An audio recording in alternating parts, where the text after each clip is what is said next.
People were able to use it for a variety of fascinating purposes.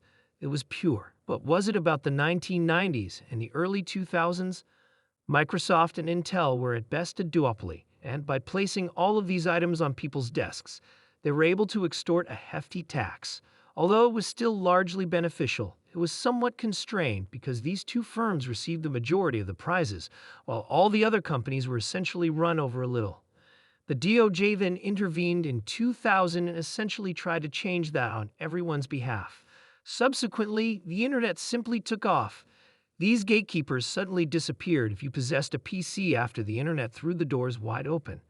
Actually, all you needed was a browser. It didn't even matter if you were operating on Intel anymore. I take it that you didn't require Microsoft Windows? Intel wasn't necessary either. Then the internet simply took off. After a period of prosperity, we have value after, say, 10 or 15 years of essentially economic extraction. After 10 or 15 years that were primarily economic, I believe that we have created something truly significant today. And once more, I believe that this is the issue. I know I'll sound like every other Silicon Valley nerd from Central Casting, but I do believe that there is an AI version that will blow the doors open once more, and I believe it is our responsibility to figure out how to increase the likelihood of that happening. Seems inevitable, doesn't it? The rise of AI and its future direction are unavoidable. We should probably work to guide it in a way that is advantageous to all. I concur with you. I envision a world in which artificial intelligence, AI, transforms everything. And one of the things that gives me the most optimism is the development of a much better translation system that will improve our ability to comprehend one another.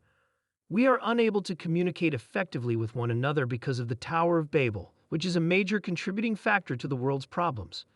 We truly have no idea what the issues are in these specific locations, why they exist, or how we and others feel. Yes, it is. Yes, we are unable to. Furthermore, it's quite simple to be insensitive to someone when you are unable to even recognize their letters. Have you ever found yourself with a translation but no empathy at all? The issue is that because it's in the first person, the person there is speaking to you in a particular tone. Yes, when I interview fighters with translators, I have experienced that. But when you're there, it's really difficult to feel sympathy for this person because you're trying to catch it and your attention is on them. Yes, you hear the words, but I believe that some of their meaning is somewhat obscured. After that, you return to this individual, say something, and they share your issue. Therefore, I concur that the translating aspect is cool. There will likely be some drawbacks, and I believe that some jobs will be under a lot of strain. We need to resolve that. It's not all sunshine and roses. However, certain places are just bananas, if you can imagine them. If you wish, I can offer you a couple. I'll proceed from the most likely to the craziest, all right. So if you know someone who has breast cancer, and they visit a hospital, any hospital in America, and the doctor tells them, we need to do a lumpectomy, which means that they need to remove some breast tissue in order to remove the cancer. What do you think the error rate is in all American hospitals today? About 30% of it. Whoa. Additionally, it might reach 40% at regional hospitals, which are located in underdeveloped or remote areas of the U.S. Please don't blame the doctor for this. Well, where is the line where the cancer stops? Is the question you're forcing them to figure out by looking into tissue. That means that for every 10 procedures, a week later, let's say you have breast cancer surgery, and they remove it and send it to the pathologist. You have to wait 7 to 11 days for the pathologist. You're great, go to the next step. Is the response to 7 of the calls with clear margins. I'm sorry, there is still cancer inside your body, was said in 3 of the calls. Free. These ladies then return for the subsequent operation, but the issue is that one of them will receive a follow-up call informing them that the cancer has returned. What is that then? I take it that's a computer vision issue? It is not an intractable problem. We literally have tissue samples and models of women of all ages and races now.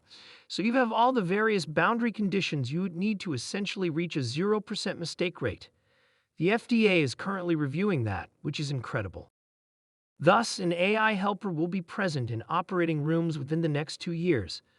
It will literally, to put it simply, flash red or green. You got all the cancer out, or you need to take out a little bit more right here. The surgeon will remove whatever they believe is suitable, then put it into this machine. When you finally get it out, your error rate suddenly drops to 0% from 30% once before. That's incredible. You have this computer that can assist you, so that's today. All we need is the will and the information to say, okay, we want to do this. Show us that it is effective and what would happen if we didn't do it. Additionally, the alternative -14 procedures for every 10 turns out to be really harsh. The most developed country in the world shouldn't be doing that, should it? All right, so the reason breast cancer is the main emphasis is because it receives a lot of attention and is considered prime time. However, it is not limited to breast cancer.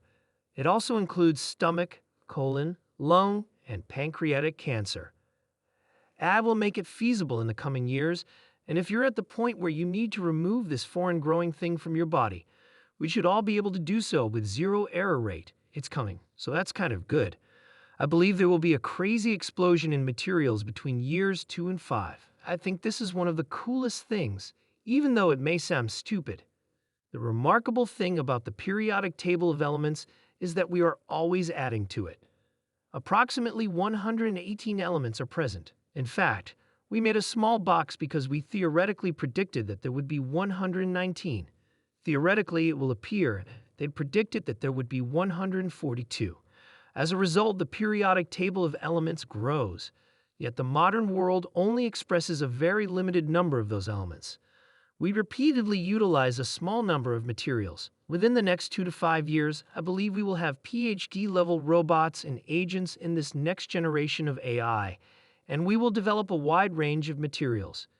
You'll have a non-stick skillet that doesn't require heating. We will just re-engineer everything that exists on Earth, from the most benign to the most amazing. That is going to be amazing. That is advantageous to all of us. We're not even sure what job class those types of jobs create. Thus, the world in which we live will change. Then, I believe, you enter a world where there are actual robots, in addition to computer-generated ones. In hindsight, the actions of those machines will make a great deal of sense. For instance, consider a scenario in which a group of robots resembling Teslas were used as highway patrol or beat cops. What comes next?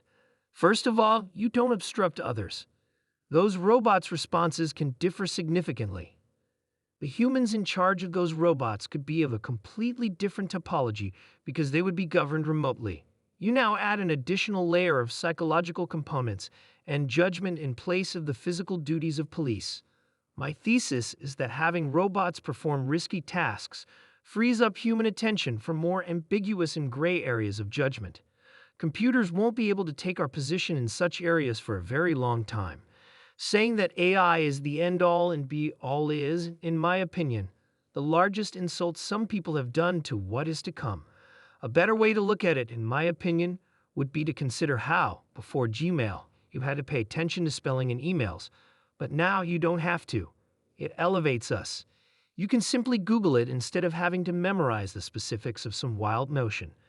Because you're spending less time on the mundane tasks, you'll have more time to concentrate on other things, like the creativity needed to produce your next piece or to think about your business. These models, in my opinion, are accomplishing it. Real robots will be added to them. They will perform tasks for us that we have never performed before, or that we perform in a very risky manner now. Should